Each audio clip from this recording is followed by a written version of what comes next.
खरं अतिशय दुर्दैवी घटना काल रात्री या ठिकाणी घडली। जवळपास 7 जण या अपघातामध्ये मृत्युमुखी पावलेले आहेत आणि जवळपास 38-40च्या जवळपास जखमी आहेत। काही जखमींना उपचार करून घरी पाठवण्यात आलं, काही जखमी बाहेर प्रायव्हेट हॉस्पिटलमध्ये सुद्धा त्या ठिकाणी गेलेले आहेत। पण 7 जण यात अपघातामध्ये मृत्युमुखी पडले। सायनला एक अजून रुग्ण आहे, तोही जरा गंभीर आहे, तिथे मी जाऊन तिथे भेट देणार आहे। पण झालेली दुर्घटना अतिशय दुर्दैवी आहे। सर्व जे मयत आहेत शासनाच्या वतीने त्यांना मदत जाहीर मुख्यमंत्री महोदयांनी आदेश केलेली आहे। 5 लाख शासनाच्या वतीने, 2 लाख बेस्ट त्या ठिकाणी देणार आहे, 7 लाख रुपये प्रत्येक मयताला आपण त्या ठिकाणी देणार आहोत। पण मी पुन्हा सांगेल की अतिशय दुर्दैवी अशी दुःखद अशी घटना या ठिकाणी घडलेली आहे। भाऊ, टेंडरिंग सिस्टीमवरती प्रशासन उपस्थित झाले आहे। 10 दिवस झाले होते त्यांना जॉईन होऊन, हेवी व्हेकलचा अनुभव नव्हता, तरी त्याच्याकडे बस देण्यात आली। कोण जबाबदार आहे आणि सरकार सिरियस कॉग्निजन्स? निश्चित त्याच्या संदर्भामध्ये गांभीर्याने सरकारने दखल घेतलेली आहे।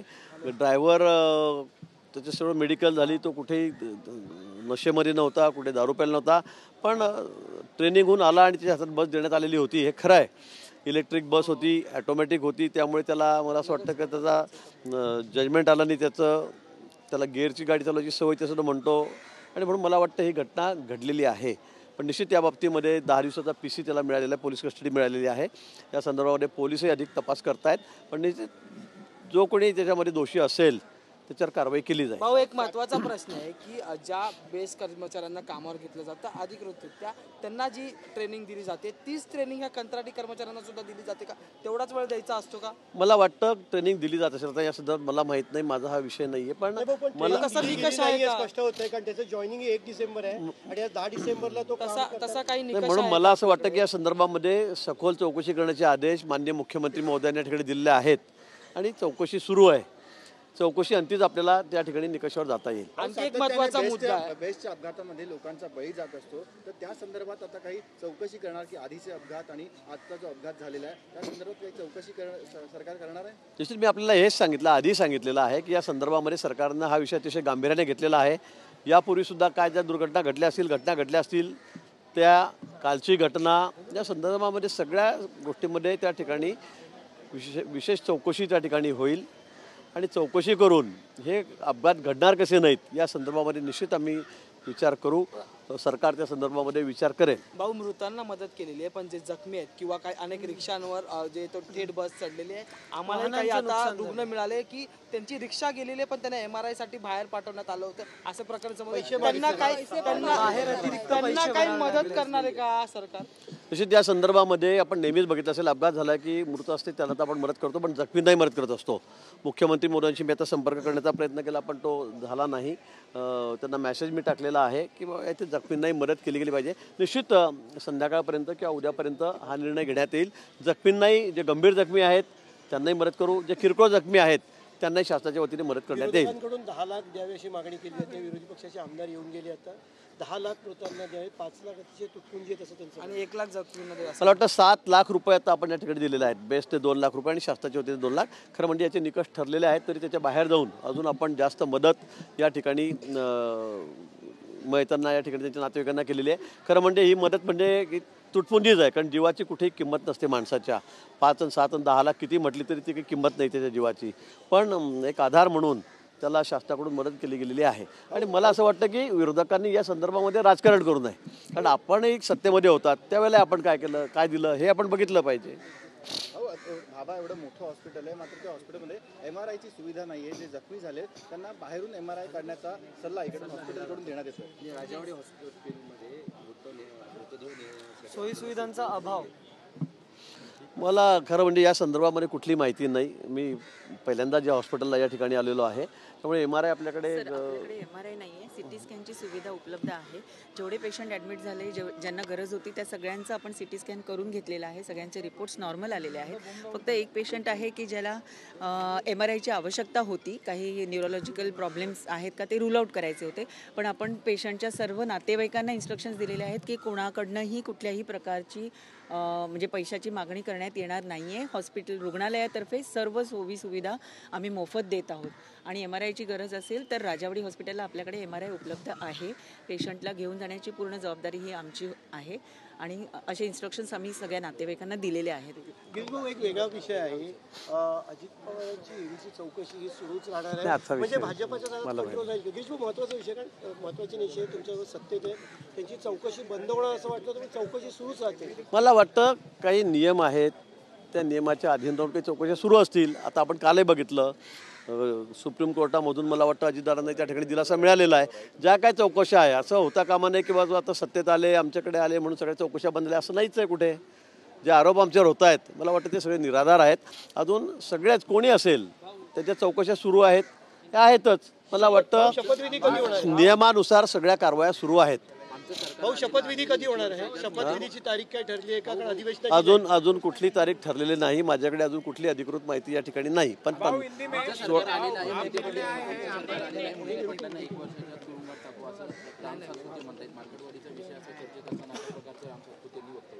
नाही, मी काही त्या संदर्भात पुढे मला माहिती नाही. हिंदी में भाव हिंदी में हाँ, आज आप जो है वो जो मरीज हैं और उनके परिजनों से मिलने के लिए पहुंचे हुए हैं, क्या कुछ बातचीत मिली डॉक्टर ने? बताइए.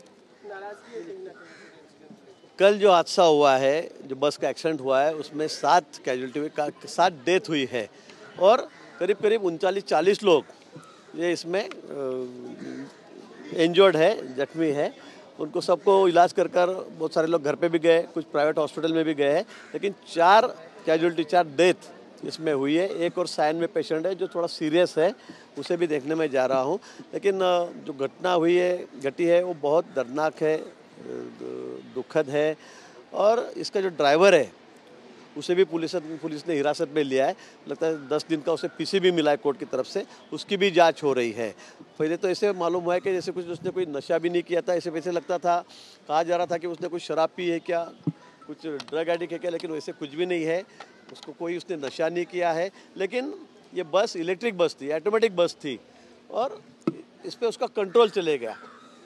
ये ऑटोमेटिक बस होने की वजह से पता नहीं उसका ट्रेनिंग पूरा हुआ था नहीं हुआ था. इसकी जांच होगी. माननीय मुख्यमंत्री महोदय उन्होंने पूरे जांच के आदेश दे दिए हैं. आरोप ये लगाया जा रहा है कि हादसा होता है, संवेदना व्यक्त की जाती है, मुआवजा घोषित किया जाता है, लेकिन सीख कुछ नहीं ली जाती है. काय पडलं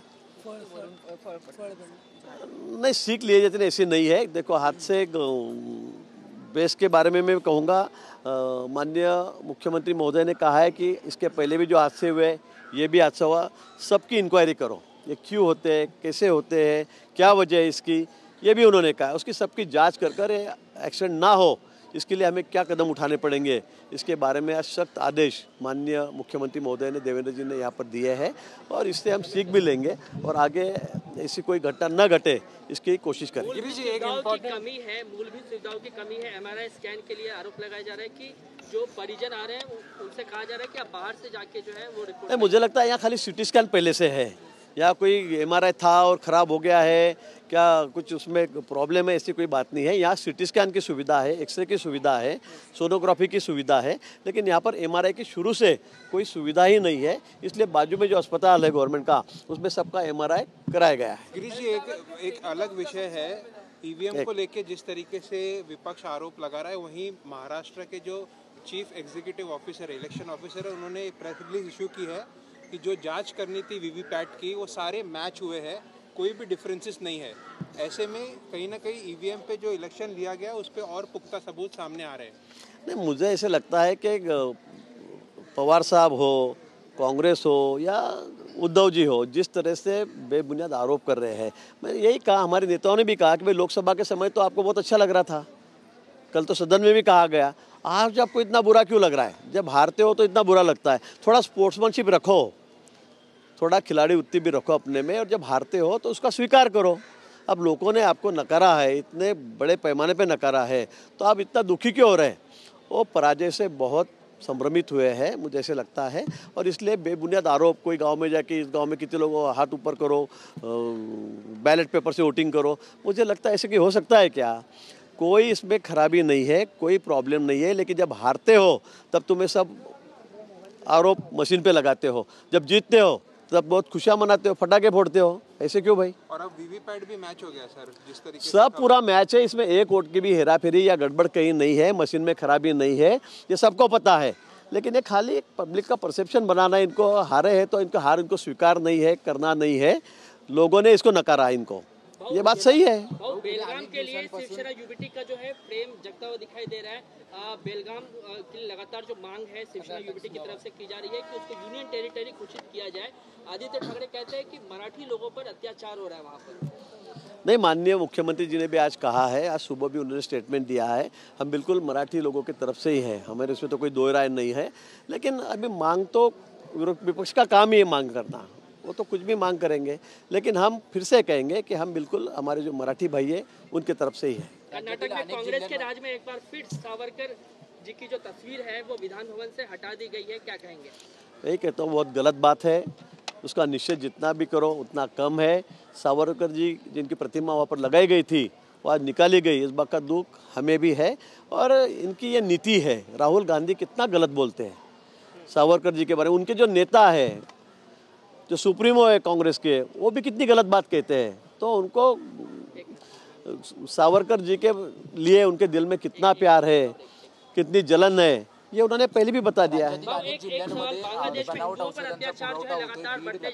रायगड सिंधुदुर्ग अशा जिल्ह्यांमध्ये बनावट औषधांचा पुरवठा होतोय अशी माहिती समोर येते। बीडमधलं प्रकरण उघडकीस आलं होतं, भिवंडीमध्ये त्या संदर्भात छापेमारी झाली होती, या वतीने याबद्दल काय? नाही, या ठिकाणी काही आपल्या माध्यमातून मी आपल्या चॅनलच्या माध्यमातून या बातम्या बघितल्या, वर्तमानपत्रातही वाचल्या। निश्चित या संदर्भामध्ये कडक कारवाईचे आदेश किंवा चौकशीचे आदेश शासनाने विशेष करून माननीय मुख्यमंत्री मोदयांनी या ठिकाणी दिलेले आहेत आणि ती चौकशी सध्या सर्व ठिकाणी सुरू आहे।